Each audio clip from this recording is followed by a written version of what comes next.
right, everybody. Have you or a loved one been inundated with LeBron media? Has it gone on over and over and over again? A basketball fan can't seem to get any kind of basketball news without LeBron being mentioned over and over and over again. Is that what you're experiencing? That seems to be what I've been experiencing for the last decade or two. And frankly, I'm kind of tired of it. I'm kind of worn out. I'm just worn out. It's just tiresome, to be honest with you. I would like to have some kind of new discussions out there, like KD, Kevin Durant's legacy. I'd like to see some discussion on that. He had a really nice game with Team USA the other night, and we just don't seem to get that because all we get is LeBron. And I'm just wondering if you're tired of it. Are you waiting for LeBron to retire? You can't wait until LeBron retires? That seems to be what I'm getting from a lot of people. And what's really the problem is it's not really a problem. It's just something to understand. Social media, if you click on any page, like a LeBron page, a fan page, you're going to get a bunch of those pages because you're going to get in that algorithm and it just creates that kind of bubble. If you click on this video, you're going to get a bunch of videos similar to this one.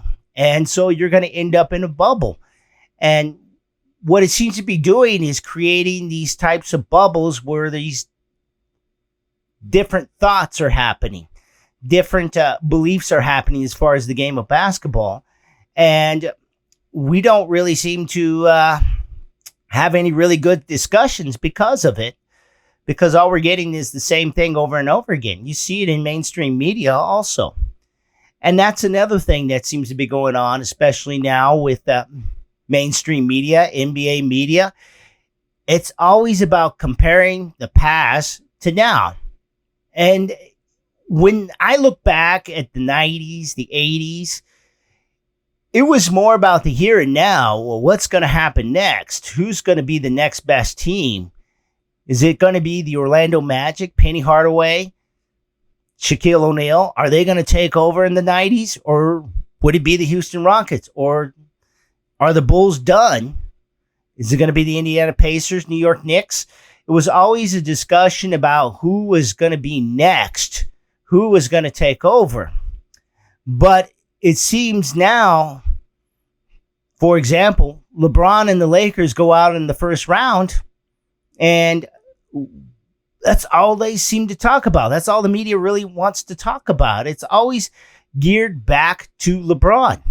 You watch an NBA game, and it seems like they mention his name 20, 30, 40 times. He might not even be playing in that game, and they'll mention him over and over again. And it's just kind of an onslaught. And so the media has definitely changed over the decades, for sure. It is now, what's LeBron's legacy? LeBron does this fantastic play, and all he does is make a simple layup. It's like they're really, really trying to sell us on LeBron, and we get it. And ever since Clutch Sports really gained some power, it seems like they have some surrogates in the media, such as Nick Wright. You might even put Colin Cowherd in there, and a few others who come out with these narratives to try to, crap on the past, basically. Try to call it a fraud and this and that. And to me, it appears to be some type of projection going on there. And is it necessary? Does it matter? Does it really matter? What should matter is what LeBron's doing now. I mean, they call LeBron the king, right? And I often wonder, well, what's he the king of? He's lost quite a bit in the finals, and he's got 2 bronze medals, so I guess you could call him the king of second place. I guess, right? I mean, but what are we doing now? What are we doing here? Why can't we focus on the here and now right now? I mean, I'm just saying, it's just so tiresome because everything is kind of outside the game and not really what LeBron and, Bronny and all them are doing. It's more about, these different narratives of comparing against the past. It's like the past is the past. And frankly, this GOAT debate, supposed GOAT debate, this is, this thing, in my opinion, has been over since Miami. Okay?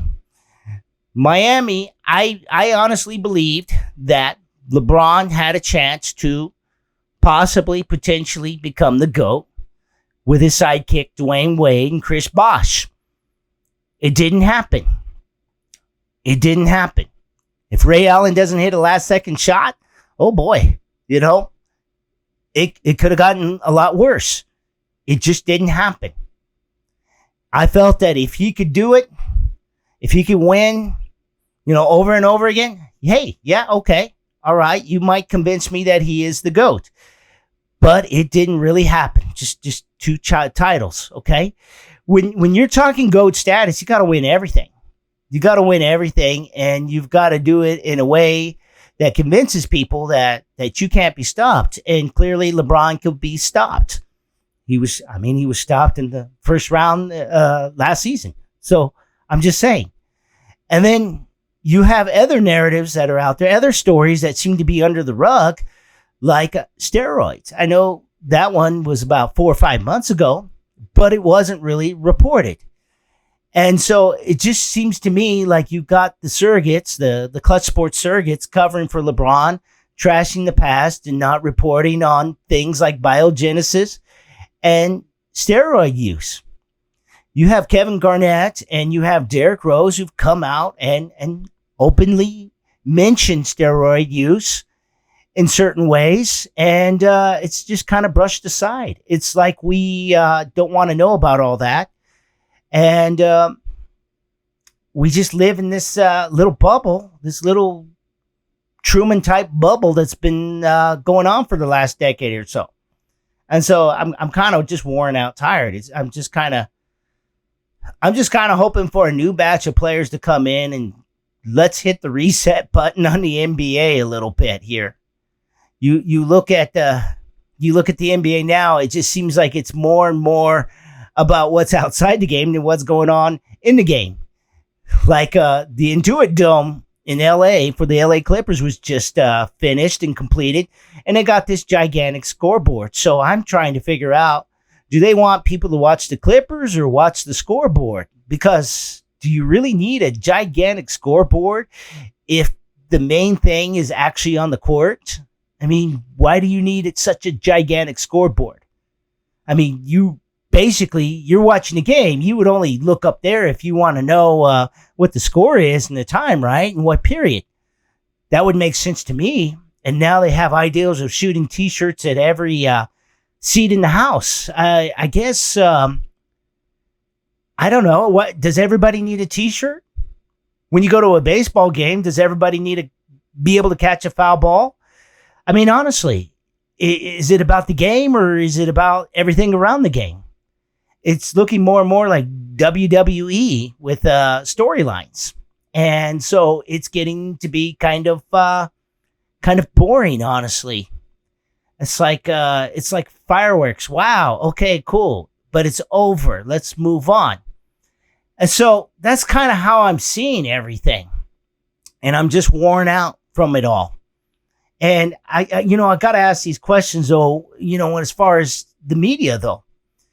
If you're a reporter and you come across something like steroids and you've got a big story and you can break it, would you be able to do it? Especially if you work at ESPN and they don't let you because, well, they're televising games. It's like a conflict of interest. NBC's televising games, ABC, TNT. If you were a journalist working for these networks, would you be able to break these stories? If you're working for these networks that are televising the games, it seems like a conflict of interest. And so maybe that's why we don't find out really about this stuff. It's just kind of swept under the rug and that sort of thing. And it's kind of interesting to me when you look back into history, Baseball had its steroid era. Of course, they kept Pete Rose out of baseball because of gambling. And now we got FanDuel on every court in the NBA. And, of course, biogenesis story that came up. And it just seems like nothing's a big deal. I mean, with baseball, they drag those players in front of Congress, for goodness sakes. Would that happen with today's NBA? Probably not. I mean, are they doing it in the NFL? Are they on steroids in the NFL? Will anybody break that story? Maybe. It just seems like a lot of conflict of interest. It seems like we just brush these things under the rug. I mean, we want some kind of integrity for our sports, right? And that's what I'm getting at. It just seems like it's all propaganda and it's all about what's good for the goose. It's all about the money. That's what it looks like right now. And it looks like LeBron's going to be the one that makes the money because that's the one they seem to pitch all the time. Or maybe Clutch Sports is the one that's kind of in control of this because LeBron's their golden goose. And so we're just going to have to kind of deal with it for a little bit longer. And I'm not a LeBron hater. I'm just, it's like you go to the bar and you drink too much and you feel sick because you're drunk. And that's what it feels like with being an NBA fan, being a basketball fan, and going through LeBron's career.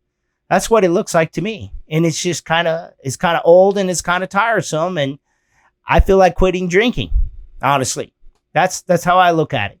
So in my next video, I think we want to talk about NBA expansion. I know it appears that Seattle and Las Vegas seem to be the locks, and they're going to be in the Western Conference. Adam Silver has mentioned that they're going to consider expansion. But I might propose a move to a different city for one team, and I might have another city up my sleeve that nobody has actually really talked about. So stay tuned for that. That'll be my next video coming up sometime.